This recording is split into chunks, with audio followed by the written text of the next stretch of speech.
Hey guys, what's up? This is Mark the Car Guy, and I'm here to share some some news that is a letdown concerning the 2013 small turbo engines that are lacking power and not living up to the MPG claims and an overall performance letdown. Alright, let's get into this. So, the verdict of the scientific tests that have been all over the internet, and it's been a huge discussion on the 2013 turbocharged cars, are that not only are they performing worse than naturally aspirated cars, but they also fail to meet their EPA fuel economy estimates. And the car this year that seemed to be the greatest disappointment is the EcoBoost Ford Fusion, Fusion, not Focus, Fusion. And this is a look at the engine, and this is the new Fusion that seems to be the biggest letdown. Alright, so the studies show that the turbocharged engines, along with the naturally aspirated engines, use the same amount of fuel, but end up getting the same amount of horsepower. And obviously, you turbocharge an engine, you pay more for insurance to get more horsepower out of your engine, and it's just not happening this year. I guess I don't know what they did wrong, but they're saying it's just not happening, and it's a huge letdown this year.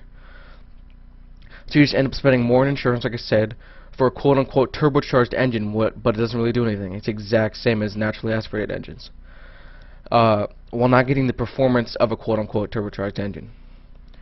It has also showed that the only positive thing that happened when bolting on a turbo to these small engines is that the driver can tap into a little more RPM, so you can rev up the engine a little bit more, but not have any significant power changes, like I said before. You just pay more for it in insurance. You pay more right off the lot for the EcoBoost. There's no significant increase in turbo power, except for you get a little more RPMs. And although the turbos don't really give any more power than the engines, they surprisingly fall behind their EPA estimates, which make no sense to me. I don't know, maybe somebody can comment on it and explain it to me, but it makes no sense to me. Because if you're not getting any more power out of it and just using the exact same amount of gas, why is it getting not a lot less, but less MPGs than it was supposed to? It doesn't make any sense to me. It doesn't make any sense to me. Because it's using the exact same amount of fuel, doesn't get any more horsepower, but it's falling behind in its MPG, EPA, fuel economy estimates, and I just don't get it.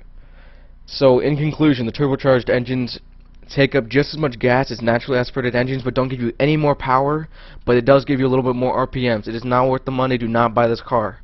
It's until they fix it. Hopefully they fix it for the 2014s, but do not buy this car. It is a huge letdown. You're just gonna end up spending more for the car. Once again, it's Mark the Car Guy. Thanks for watching. Please subscribe.